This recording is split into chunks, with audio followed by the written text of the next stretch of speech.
இஎஸ்எஸ்எல் software install பண்ணிட்டீங்க. நீங்கள் user நேமில் இஎஸ்எஸ்எல் அப்படின்னு சொல்லி டைப் பண்ணுங்கள். பாஸ்வேர்ட்லேயும் இஎஸ்எஸ்எல் தான்.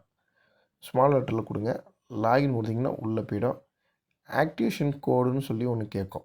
அந்த ஆக்டிவேஷன் கோடு வந்து நீங்கள் யார்கிட்ட பர்ச்சேஸ் பண்ணீங்களோ அவங்கள்ட்ட நீங்கள் வெண்டார்கிட்ட கேட்டிங்கன்னா இந்த மாதிரி ஆக்டிவேஷன் கோடு இஎல்னு ஸ்டார்ட் ஆகும். இந்த எடிட்டில் போயிட்டு அவங்க ஒரு லைசன்ஸ் கோடு ஒன்று கொடுப்பாங்க. அந்த கோடு இதில் கொடுத்தீங்கன்னா லாகின் கொடுத்தீங்கன்னா லாகின் ஆகிடும். சாஃப்ட்வேர் உங்களுக்கு ஓகே தான். அதுக்கு அடுத்தது யூட்டிலிட்டி போயிடுங்க. அதில் போயிட்டு நீங்கள் இந்தமாரி டிடின்னு இருக்கும், அதில் எடிட்னு கொடுத்துருங்க. மிஷினை வந்து டெஸ்ட்டு கனெக்ஷன் ஃபஸ்ட்டு கொடுங்க. லேன் டு உங்கள் மோடத்தில் கொடுத்துருங்க. டிவைஸில் ஒரு லேன் குத்தி மோடத்தில் ஒன்று குத்திட்டிங்கன்னா நீங்கள் வந்து அங்கேருந்து கனெக்ஷன் டெஸ்ட் கனெக்ஷன் கொடுத்து பார்த்தீங்கன்னா டிவைஸ் வந்து கனெக்டுன்னு வரணும். வந்த பிறகு தான் டிவைஸில் நீங்கள் எது ஏற்றினாலும் நீங்கள் பார்க்க முடியும். நீங்கள் அங்கேருந்து டேட்டாஸ் எடுக்கலாம். டேட்டாஸ் அங்கேருந்து அங்கே அனுப்பலாம்.